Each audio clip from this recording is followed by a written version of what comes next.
The system notifies that the constellation prisoner of the golden headband is somewhat satisfied. The secretive plotter nods despite his dissatisfaction. The demonic judge of fire is happy with his feat, and he has been gifted 25,000 points. The catastrophe is lying dead on the ground in a pool of his blood. Kim thinks that he can still feel the wind flowing freely in his hands. He looks at the injured people and says that scenes like these weren't in the novel. You must have seen it happen over and over again. Kim always thought he had read TWSA to the end, but it was different from how he understood it. Perhaps he doesn't know this world as well as he thinks he does. Yu glares at Kim. Kim wonders what he is looking at, and a screen appears. It says that Dokkaebi Dokjak has invited him to his channel. Kim looks up and sees some Dokkaebi in the sky. He asks what is going on and where his reward is. Kim thinks that Dokjak is a storyteller who owns multiple major channels, including the Tokyo Dome, Bi Jung Yeok, and many other mid-level Dokkaebi are all talk. But Dokjak is different. He shouldn't be taken lightly. Dokjak says yes to the reward. He apologizes and snaps his fingers, and the system notifies Kim that he has received 50,000 coins as a reward. Kim thinks that it was Dokjak who started this scenario, so most of this reward must have come out of his pocket. He asks Dokjak about the additional reward and says there was more if he remembers correctly. Dokjak says of course, he will give it to him now. After all, he is the one who made this scenario entertaining. So he orders B.I. Byung is surprised to hear that and asks what. Dokjak snaps at him and tells him to prepare Kim's reward. Bi Jung Hyuk replies that Dokjak is in charge of the current scenario. Dokjak says that he has heard that the Byung channel has grown considerably as of late. Byung replies, no sir, it hasn't.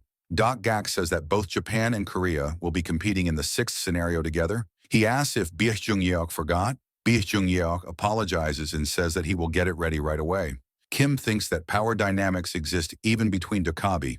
They have had their ups and downs, but seeing Young treated like that is a little infuriating. The system notifies Kim that he has received the protection symbol of a parasite as a reward, and additional rewards of his choosing are available. He was the biggest contributor in completing the scenario, so he is given the first chance to select the additional item of his choice. The choices are 1. Infinite Dimension Space Coat.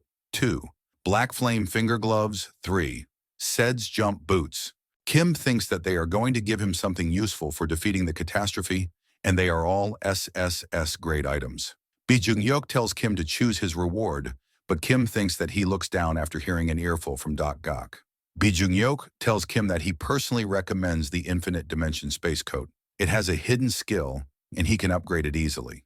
Dokjak asks Bi Jung Hyuk if he forgot that he has to explain to the constellation what each item does. Bi Jung Hyuk replies, yes sir. Kim asks Yu what he is going to pick, but he sees that Yu is using Recovery Hibernation Level 3. Kim goes near him and wonders if Yu passed out again while standing still, because he did push himself a little too much. Shung asks Kim if she can pick the item instead of him. Kim tells her to go ahead if she wants to get beaten up by Yu later, and tells Dokkaebi B that he will choose the Infinite Dimension Space Coat. Dokjak says that is a great choice. They will move to the reward area then, as the additional rewards can't be issued here. Kim asks where he is going to take him, and Dokjak says that he will escort him to his Dokkaebi Gamu. Kim remembers that in traditional fairy tales, Gamu is a hat worn by government officials, but in TWSA, Gamu is a room where the Dokkaebi hide their true selves.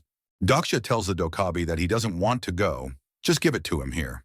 Dokja thinks that there's no telling what might happen if he goes to his personal space, and there are no rules that say he has to go to a Dokkaebi to receive scenario rewards. Dokkaebi starts smiling and says if he keeps making a fuss, then he can choose to cancel his reward. Dokja says fine, he will go. Dokkaebi says that is interesting. Dokja thinks that the star stream is particularly thorough when it comes to rewards. There's no way he could take back a reward, even if it is for a sub-scenario. Dokjak says that he has heard stories about him. He tells Dokja that he is so famous that even the constellations abroad know about him. He tells Dokja that he will get straight to the point and tells Dokja to join his channel through Dokkaebi Communication. He is planning to expand his channel in Korea, and he is willing to meet any terms he wants. Dokja is shocked to hear that and thinks that it is interesting. He didn't expect him to make such an offer. This is like a player in the Asian Soccer League receiving an offer to play for the top team in La Liga. Dokja says whatever. He just wants Dokubi to give him his reward, and Dokubi says that he guesses the rumors are true, and that he isn't afraid of the Dokubi at all. He adds that it can't be helped, though, as he was waiting to announce this after giving out the rewards, but now, since he's been left with no choice, he tells Dokja that he is arrogant. However, he will now tell all the constellations who have been eagerly watching the scenario.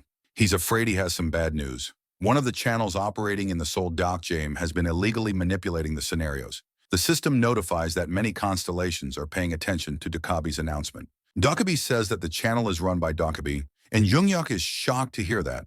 Dokubi explains that investigations have found that the plausibility of the scenario was violated due to Junghyuk's excessive manipulations.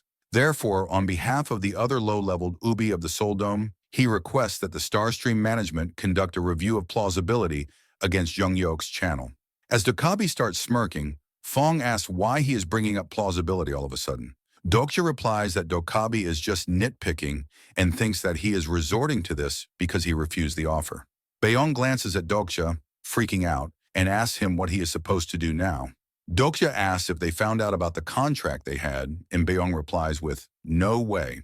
Dokja asks if it could be that they found out he opened up the Dokubi shop earlier for him. Baeong says it couldn't be that. Dokja replies that there's nothing to be scared of, and even if they knew all of that, it has nothing to do with plausibility, so they aren't breaking any rules here. Dokja thinks that it's just that it hasn't been done before. They haven't violated any rules. The system notifies that the details of channel number 7623 manipulation have been reported, and the management is currently discussing the matter. Dokja thinks that his request for the review will probably be rejected unless he has solid evidence proving that they have violated the rules of plausibility. Dokja shouts at Dokubi, telling him to stop stealing and give him his reward because the constellations are getting bored. Dokubi says he can't do that. This is much more important than issuing rewards. He says that this also involves Dokja. Dokubi snaps his fingers and asks if Dokja sees the screen. On the screen, there is footage of Dokja fighting with Seowa, Anonis, and Mong. Dokja realizes that this is footage of his battle against Lion, Antonis, and Mill. Dokubi says that these three battles have one thing in common. Dokja could have killed the Poison Beauty and prevented the catastrophe. He could have also prevented the catastrophe by killing Antonis and stopping the catastrophe of the question from hatching, but he didn't do that on purpose. Dokubi says, "Dear Constellations, the Incarnation, Dokja has been colluding with the channel storyteller Junghyuk and manipulated the scenario, hiding his true powers." Dokja thinks that Dokubi wasn't attacking them using the rule of plausibility. Dokubi says that they played them for fools and made the scenario look harder on purpose to forcefully produce a cathartic ending to the scenario and cheat them out of their coins. Dokja thinks that Dokubi's true goal is to destroy the Baeong channel. The system notifies Baeong that some constellations have left the channel out of disappointment, some began to question the authenticity of the channel, and some are demanding a refund. Junghyuk tells constellations to wait, tears in his eyes, and the system notifies him that the channel has decreased in size. The other Dokubi start laughing at Junghyuk, saying that this channel is done for. Dokja tells Dokubi that he gets it, just give him his reward if he's done, and he'll accept his offer. Dokubi tells Dokja that he hasn't abandoned all of his sensibility after all. Baeong is angry at Dokja, and Dokja tells him not to look at him like that. He can't do anything. Dokja tells Dokubi, "Let's go." Dokubi snaps his fingers and they both disappear. Dokja is teleported into a room and wonders if this is his Gamtu. He turns around and is amazed to see the Starstream. Dokubi says that he often stares into the Starstream too. It's a beautiful sight, and Dokja is surprised to see Dokubi. Dokubi tells Dokja that he must have startled him and says that this is his real voice. Dokja thinks that this is the Dokubi's real voice, which he has only heard through broadcasts. Then that means the Dokubi in front of him is his real self. Dokubi asks Dokja if he's thinking anything foolish about Dokubi. Dokja asks if he's afraid that he might kill him. Dokubi says that he knows that's impossible. Dokja says he knows better than to go against a Dokubi. Dokubi snaps his fingers and says that he likes it. "Let's write up that contract then," he says, as he summons Baeong there. He says he brought Baeong as the notary. After all, Dokja can't sign their contract until he annuls his contract with Baeong. He adds that Baeong will compensate him for his breach of contract. Dokja thinks that this jerk knew he had a deal with Baeong all along. Dokja tells Dokubi to do as he likes. He doesn't care. Dokabi says that he is glad that Doksha is quick to agree and asks if he would like to have a look at the contract first. Dokabi says that it's his first time signing a contract like this. The contract appears in front of Doksha, and he looks annoyed after reading it. He says that Dokabi will take half of all donations received and that there are even clauses that restrict his freedom, and he is the employee, not the employer. Dokabi asks Doksha what he thinks about the contract. That's how things are done in this kind of line of work, but I can make some adjustments if you want, he says.